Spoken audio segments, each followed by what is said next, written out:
மறைந்த தேமுதிக நிறுவனர் விஜயகாந்த் உடல் சென்னை கோயம்பேட்டில் உள்ள தேமுதிக அலுவலகத்தில் மக்கள் அஞ்சலிக்காக வைக்கப்பட்டுள்ளது.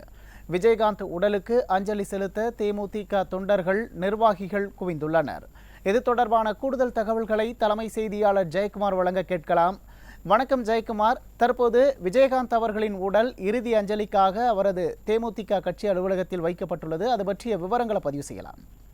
கண்டிப்பாக உமேஷ், தேமுதிகனுடைய நிறுவன தலைவராக இருக்கக்கூடிய கேப்டன் விஜயகாந்தினுடைய உடல் அந்த கட்சியினுடைய தலைமை அலுவலகமான கோயம்பேட்டில் அமைந்திருக்கக்கூடிய தேமுதிக அலுவலகத்தில் வைக்கப்பட்டிருக்கிறது. ஏராளமான தேமுதிக தொண்டர்கள், பல்வேறு அரசியல் கட்சியைச் சேர்ந்தவர்கள், திரைத்துறையினைச் சேர்ந்தவர்கள் என தொடர்ந்து அஞ்சலி செலுத்தி வருகிறார்கள். விஜயகாந்த் ஆகஸ்ட் மாதம் 25ஆம் தேதி 1952ஆம் ஆண்டு பிறந்தவர். திருமங்கலம் என்கிற அந்த இடத்தில் அவர் பிறந்திருக்கிறார். இவரது பெற்றோர் அழகர்சாமி, ஆண்டாள்.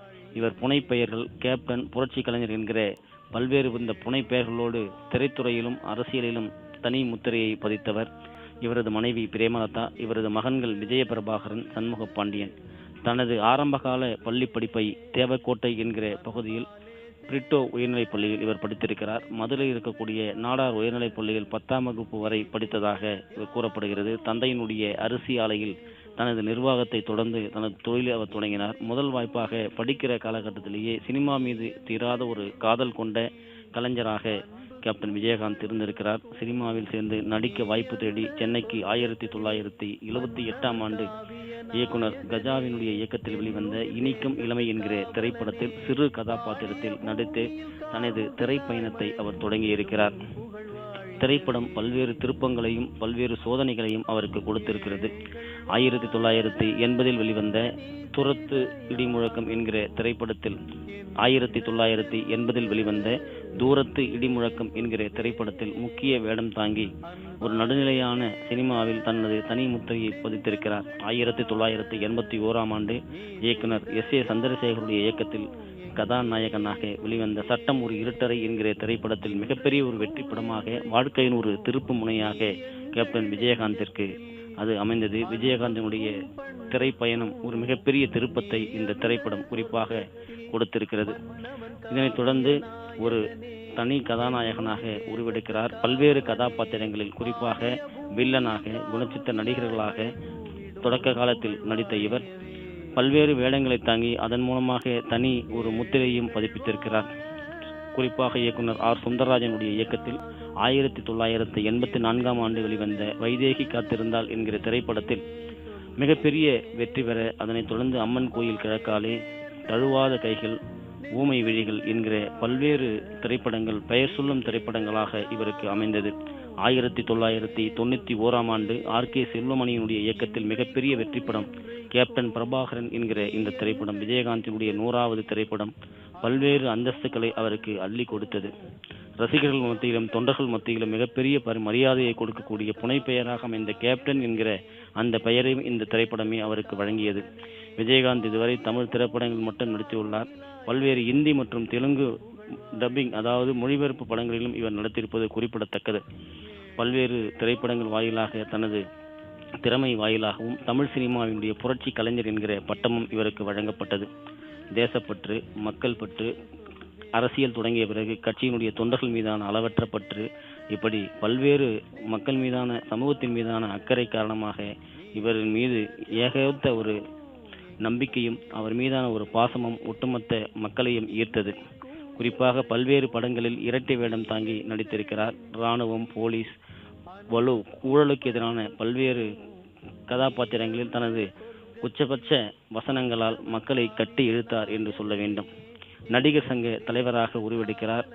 நடிகர் சங்கத்தில் இருந்த பல்வேறு பிரச்சனைகள், நடிகர் சங்கத்தினுடைய கஜானா காலி என்கிற பல்வேறு நிலைகளில் சிங்கப்பூர், மலேசியா போன்ற பல்வேறு வெளி நாடுகளுக்கு சென்று அங்கு பல்வேறு நிகழ்வுகளை அரங்கேற்றம் செய்து நடிகர் சங்கத்தை உச்சபட்ச ஒரு சங்கமாக மாற்றி அதில் அதாவது கலை நிகழ்வுகள் பல்வேறு நடத்தி நலிந்த கலைஞருடைய வாழ்வியலை கட்டி காத்து அவர்களுக்கு தேவையான உதவிகளை கொடுத்து அவர்களை காத்த ஒரு நடிகர் சங்க தலைவராக, அவர்கள் மத்தியில் ஒரு நல்ல பெயரை பெற்ற ஒரு தலைவராக விளங்கினார் விஜயகாந்த். அதனால் நடிகர் சங்கத்திலும் தனக்கான ஒரு சிறந்த பெயரை அவர் பெற்றிருக்கிறார்.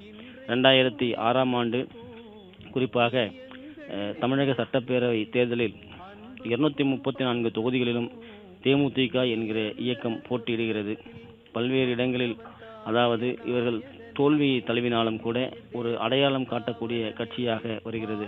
35 ஆண்டுகள் திரைத்துறையில் தனது ஆதிக்கத்தை செலுத்திய இவர் 2005ஆம் ஆண்டு செப்டம்பர் 14ஆம் தேதி மதுரையில் தேசிய முற்போக்கு திராவிடர் கழகம் என்கிற கட்சியை தொடங்குகிறார். அதன் அடிப்படையில் தான் 2006ஆம் ஆண்டு சட்டப்பேரவை தேர்தலில் தமிழகத்தில் 234 தொகுதிகளில் தேமுதிக போட்டியிடுகிறது. குறிப்பாக தனது முதல் களமாக விருதாச்சலம் தொகுதியில் போட்டியிட்ட வேட்பாளரை 13,000 வாக்கு வித்தியாசத்தில் தோற்கடித்து வெற்றி பெறுகிறார். 2011ஆம் ஆண்டு சட்டசபை தேர்தலில் அவருடைய தேமுதிக என்கிற இயக்கம் அதிமுகவோடு கூட்டணி வைக்கிறது. குறிப்பாக போட்டியிட்ட தொகுதிகளில் 29 தொகுதிகள் வெற்றி பெறுகிறார்கள். திமுகவை பின்னுக்கு தள்ளுகிறது. திமுகவை எதிர்க்கட்சி அந்தஸ்தை இழக்க செய்கிற ஒரு நிலையில் எதிர்க்கட்சி அந்தஸ்தை தேமுதிக பெறுகிறது. திமுக என்கிற அந்த கட்சி எதிர்க்கட்சி அந்தஸ்தை தமிழகத்தில் இழந்தது. தமிழகத்தில் எதிர்க்கட்சி அந்தஸ்தை இழக்க வைத்தது தேமுதிக என்கிற நிலையை அதிமுக கூட்டணியோடு இணைந்து அந்த வெற்றியை தேமுதிக தனக்கு சாதகமாக்கி கொண்டது. அதிமுக அந்த அரிய வாய்ப்பை தேமுதிகவிற்கு வழங்கியது. அப்படிப்பட்ட ஒரு நிலையில்தான் தேமுதிக தமிழகத்தினுடைய எதிர்க்கட்சியாக செயல்பட்டது. விஜயகாந்தினுடைய நடிப்பில் வெளியான பல்வேறு திரைப்படங்களில் ஒரு சில திரைப்படங்கள் அவரை பெயரை சொல்லும் அளவிற்கும் அவரது தனி முத்திரை பதிக்கும் அளவிற்கும் இருந்திருக்கிறது.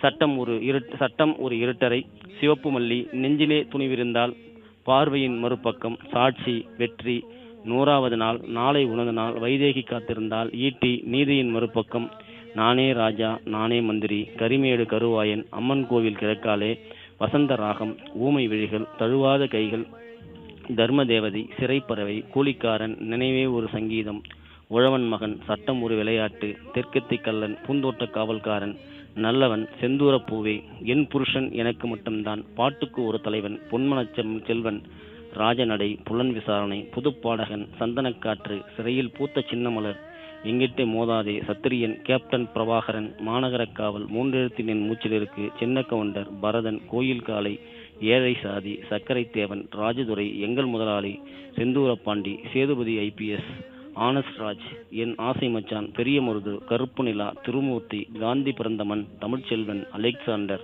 தர்ம சக்கரம், உளவுத்துறை, தர்மா, வீரம் விளைஞ்ச மண்ணு, கல்லழகர், பெரியண்ணா, கண்ணுப்பட போகுதையா, வானத்தை போல, வல்லரசு, வாஞ்சிநாதன், நரசிம்மா, தவசி, ராஜ்யம், ரமணா, சொக்கத்தங்கம், தென்னவன், எங்கள் அண்ணா, கஜேந்திரா, நிறைஞ்ச மணரு, பேரரசு, சுதேகி, தர்மபுரி, சபரி, அரசாங்கம், மரியாதை, எங்கள் ஆசான், விருதகிரி, ரமணா, இப்படி பல்வேறு திரைப்படங்களில் அவர் நடித்திருக்கிறார்.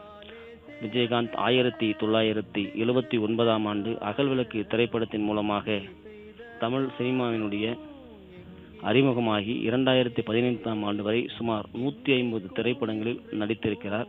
ஒவ்வொரு திரைப்படங்களிலும் கதாநாயகனாக, குணச்சித்திர நடிகராக, வில்லனாக, தயாரிப்பாளராக இப்படி தன்னை அறிமுகம் செய்திருக்கிறார். இவரது நடிப்பையும் நாட்டுப்பட்டையும் பாராட்டி கலைமாமணி விருது 2021ஆம் ஆண்டு இவருக்கு வழங்கப்படுகிறது. எம்ஜிஆர் விருது 1994ஆம் ஆண்டு இவருக்கு வழங்கப்படுகிறது. சிறந்த தமிழ்த்திரை நட்சத்திரமாக பிலிம்பேர் விருது 2009இல் இவருக்கு வழங்கப்படுகிறது. மத்திய அரசும் சிறந்த குடிமகனுக்கான விருதை வழங்கி இவருக்கு கௌரவிக்கிறது. அப்படிப்பட்ட பல்வேறு சிறப்புகளை கொண்ட தமிழக மக்கள் மனதில் கருப்பு நிலாவாக உலா வரக்கூடிய கேப்டன் விஜயகாந்த் இன்று தொண்டர்கள் மத்தியிலும் திரையுலக மத்தியிலும் இல்லை. அவர் உயிரிழந்திருக்கிறார்.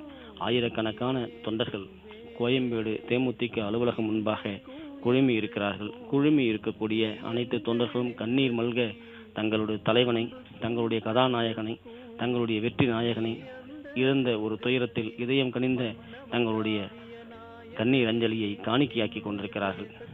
எப்பொழுதுமே ஒரு மனிதன் வாழுகிற போது அவனுடைய புகழை யாரும் சொல்ல மாட்டார்கள். ஒரு மனிதன் இறந்துவிட்டால் அவன் செய்த சாதனைகள், அவன் செய்த நன்மைகள், அவன் பிறருக்கு உதவிய பல்வேறு உதவிகள் அனைத்தும் அனைவருடைய கண்முன்னும் வந்து நிற்கும்.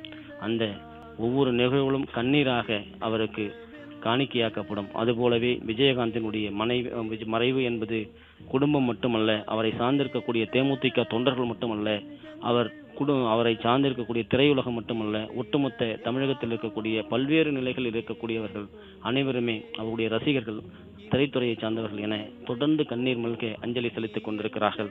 ஒட்டுமொத்தமாக கோயம்பேடு தேமுதிக அலுவலகம் என்பது இதயம் கனிந்த அந்த கண்ணீர் தாரைகளால் தற்போது நிரம்பி வழிந்து கொண்டிருக்கிறது.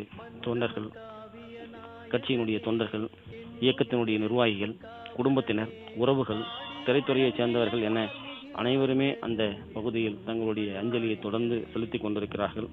தொடர்ச்சியாக அந்த கண்ணீர் அஞ்சலியானது தற்போது செலுத்தப்பட்டு வருகிறது. நாளை சரியாக மாலை 4:45 மணிக்கு தேமுதிகவினுடைய அலுவலகத்தில், தேசிய முற்போக்கு திராவிடர் கழகத்தினுடைய அந்த கோயம்பேட்டில் இருக்கக்கூடிய அலுவலகத்தில் அவருடைய இறுதிச் சடங்கு, உடல் நல்லடக்கம் அங்கேயே நடத்தப்படுகிறது என்பது குறிப்பிடத்தக்கது.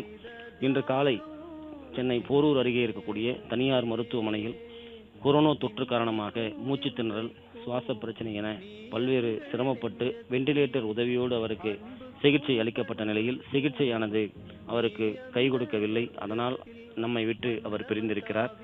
அந்த தருணத்தில் அவரது உடலானது ஆம்புலன்ஸ் மூலமாக சென்னை சாலிகிராமத்தில் இருக்கக்கூடிய அவரது இல்லத்திற்கு கொண்டு வரப்பட்டு அங்கு தொண்டர்களாலும் பொதுமக்களாலும் கட்சியினுடைய நிர்வாகிகளாலும் தொடர்ந்து அஞ்சலி செலுத்தப்பட்டது.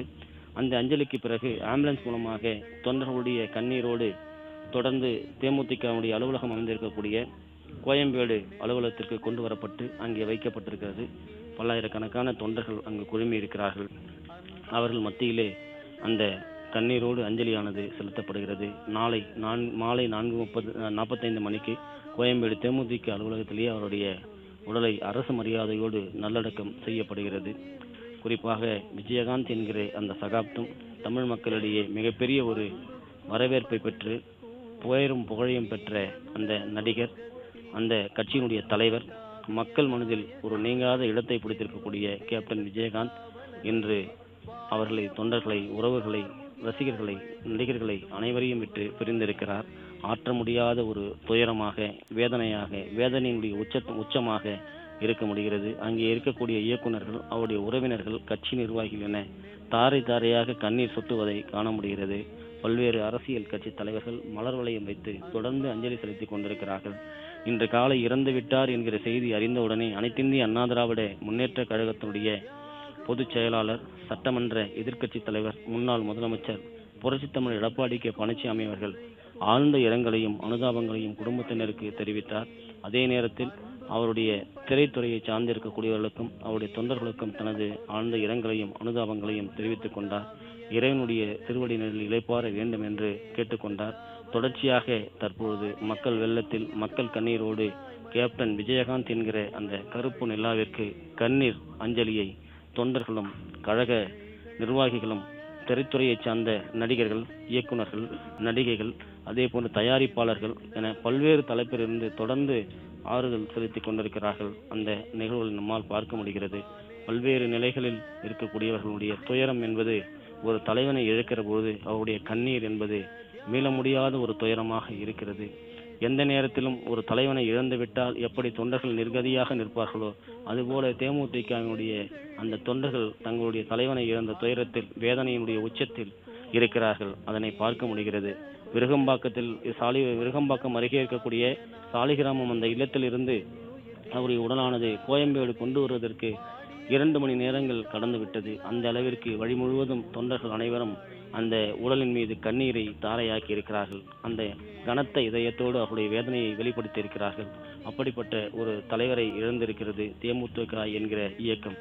தொடர்ந்து அங்கு அஞ்சலியானது நடைபெற்றுக் கொண்டிருக்கிறது. சாதாரணமாக தனது தந்தையாக இருக்கக்கூடிய அவருடைய ரைஸ் மில் என்று சொல்லப்படுகின்ற அந்த அரிசி ஆலையில் தனது பணியை தொடங்கிய அவர் ஒரு கட்சியினுடைய தலைவராக, உச்சபட்ச நடிகராக, மக்களால் ஏற்றுக்கொள்ளப்பட்ட, மக்கள் மனங்களில் வாழ்ந்து கொண்டிருக்கக்கூடிய ஒரு தலைவராக இன்று மறைந்திருக்கிறார். அவருடைய புகழ், குறிப்பாக நடிகர், தயாரிப்பாளர், இயக்குனர், சட்டமன்ற உறுப்பினர், கட்சியினுடைய நிறுவன தலைவர், இப்படி பல்வேறு பதவிகளை அலங்கரித்தவர் கேப்டன். புரட்சி கலைஞர் என்கிற அந்த பட்டம், பல்வேறு நிலைகளில் அவர் ஆற்றிய பங்களிப்பு அவருக்கு வழங்கப்பட்டது. குறிப்பாக அழகர் சாமி என்கிற அவரது தந்தையினுடைய ரைஸ் மில்லில்தான் அவருடைய ஆரம்பகால பணி தொடங்கி இருக்கிறது. தொடர்ந்து இன்றைக்கு உச்சபட்சமாக பல்வேறு நிலைகளில் பல்வேறு பதவிகளை அலங்கரித்த அவர் கொரோனா தொற்றின் தாக்கத்தின் காரணமாக தனது உயிரை இழந்திருக்கிறார் என்பது குறிப்பிடத்தக்கது. ஆற்ற முடியாத ஒரு துயரம். குறிப்பாக விஜயகாந்தினுடைய மனைவி பிரேமலதா, அவரது மகன்களாக இருக்கக்கூடிய விஜய் பிரபாகரன், சண்முக பாண்டியன் ஆகியோருக்கும் இந்த சொல்ல முடியாத ஒரு துயரத்தில் அவர்களும் இருக்கிறார்கள். மருத்துவமனையில் இருந்தே அவருடைய கண்ணீர் என்பது வேதனை குரலாக தொடர்ந்து கனத்த இதயத்தோடு அவர்கள் அழுது கொண்டே இருக்கிறார்கள். எப்படியும் ஒரு இயக்கத்தினுடைய தலைவராக, குடும்பத்தில் இருக்கக்கூடிய தனது மனைவிக்கு கணவனாக, பிள்ளைகளுக்கு தந்தையாக, திரைப்படத்துறையை சார்ந்தவர்களுக்கு மூத்த நடிகராக, தயாரிப்பாளர்களுக்கு ஒரு வழிகாட்டியாக, தனது தொண்டைகளுக்கு ஒரு கலங்கரை விளக்கமாக இருந்த கேப்டன் விஜயகாந்த் இன்று உயிரிழந்திருக்கிறார். அது அனைவருக்குமே பேர் இழப்பாக இருக்கிறது. தொடர்ந்து அங்கு அஞ்சலி செலுத்தப்பட்டு வருகிறது. நாம் பார்க்கக்கூடிய காட்சிகளுக்கு மத்தியில் மிகப்பெரிய அளவில் அங்கு மக்கள் திரண்டிருக்கிறார்கள். குறிப்பாக பல்வேறு துறையை சார்ந்தவர்கள் என்பதால் மக்கள் கூட்டம் அதிகரிக்க தொடங்கியிருக்கிறது. பல்வேறு தலைவர்கள், பல்வேறு கட்சியினுடைய நிர்வாகிகள், சட்டமன்ற உறுப்பினர்கள், நாடாளுமன்ற உறுப்பினர்கள், அதே போன்று பல்வேறு இயக்கங்களை சார்ந்தவர்கள் என அனைவருமே அந்த அஞ்சலியை தங்களுடைய மலர் வைத்து வைத்து கண்ணீர் மல்க அஞ்சலி செலுத்தி வருகிறார்கள். பாரபட்சம் இல்லாமல் அனைவரோடும் அன்பாக பழங்கக்கூடிய ஒரு மனிதராக கேப்டன் விஜயகாந்த் இருந்திருக்கிறார். அதனால்தான் அவருடைய மறைவு என்பது இன்றைக்கு ஒட்டுமொத்தமாக தமிழகத்தையே ஒடுக்கி இருக்கக்கூடிய ஒரு மறைவாக இருக்கிறது. பல்வேறு விருதுகளையும் பாராட்டுகளையும் பெற்றிருந்தாலும் கூட ஒரு மனிதன் எப்படி சிறந்து வாழ்ந்தான் என்பதை அந்த மறைவு சுட்டிக்காட்டிவிடும்.